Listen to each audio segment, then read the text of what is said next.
welcome to Richmond Hill TV. So today we're going to be having a look at some more adventurous vegetables which we've got from the wholesalers down the road today that we've stopped from going to landfill. We're going to look at using some aubergine and some chili peppers. So we've got a Moroccan inspired dish which is a aubergine and chili pepper dip which we're going to have a look at making today. So I've pre-prepared some aubergine already, but I'm just going to dice this by topping and tailing our aubergine. Putting the leftover pieces to the side, and I'm just going to slice it down the middle, both sides onto the table, and again, following the curve of the aubergine, we're going to dice it into squares.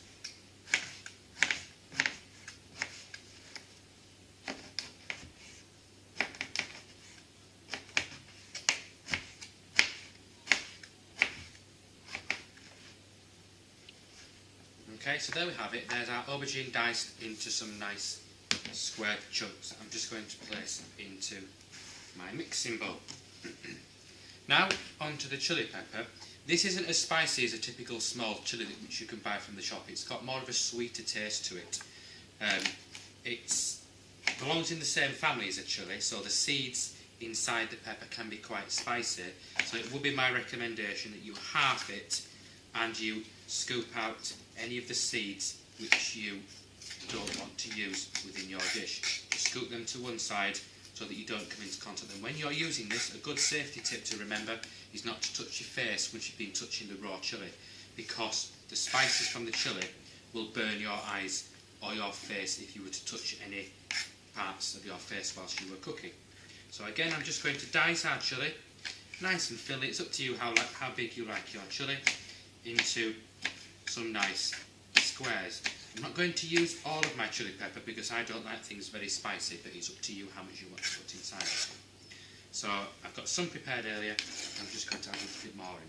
I do also have an onion which I've pre-prepared before, and I've just chopped that and diced that as well. Now, now we come on to the cooking part. I'm going to move over to the back hob again, and I've got a wok with a slight touch of oil in the side of it, and I'm just going to bring that up to a nice high heat, and I'm going to fry these off together on our cook. Okay, so as you can now hear, my aubergine is now starting to make a larger sizzle. I'm not going to do all of my aubergine, I'm going to do mine into two batches. I'm going to add some in there.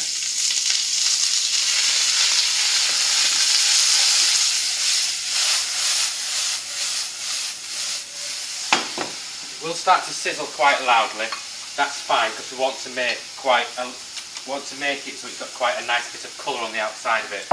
That will seal in all the juices and all the flavours inside our pan. So I'm just adding half of all my ingredients, half the aubergine, half the onions, and half of my chili pepper, and I'm just going to stir it together inside my pan.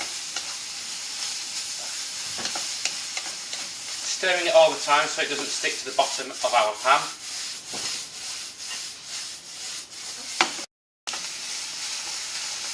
So at this point, we can see that some of our vegetables now are starting to get a more browner colour.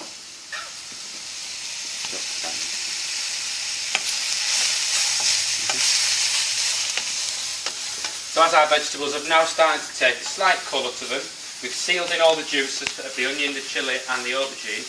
I've now got some tin tomatoes which I have pre-opened and I've added into a jug again. I'm just going to add half of these tomatoes into my mix.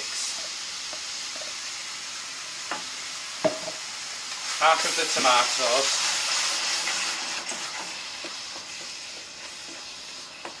And for a slight bit of acidity, I've got some lemon juice. I'm just going to add a few drops of lemon juice into my dish. That's all for flavour and for seasoning.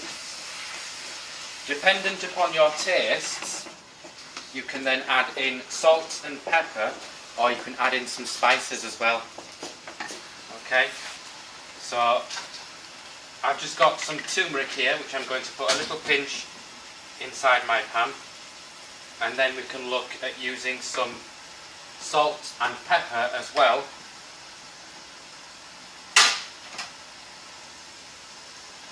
which again are just for seasoning to make it taste nicer. At this point we turn it down and we can leave it on our hob to simmer slightly. Okay, so this has now been simmering for about 10 minutes. The aubergine has now gone nice and soft with inside, nice and mushy, and the tomatoes and onion have infused together. I'm going to turn the heat off and I'm just going to move it to one side.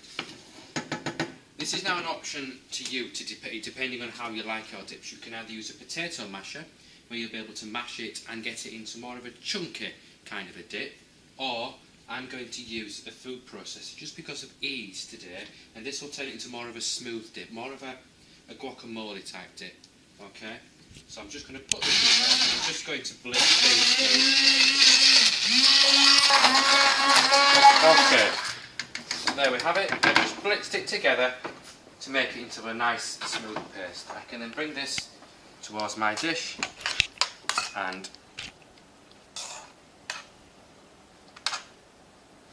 there we have it. Aubergine and chili dip, which is Moroccan inspired. Served perfectly with a nice pita or a nice naan bread. There we are, voila.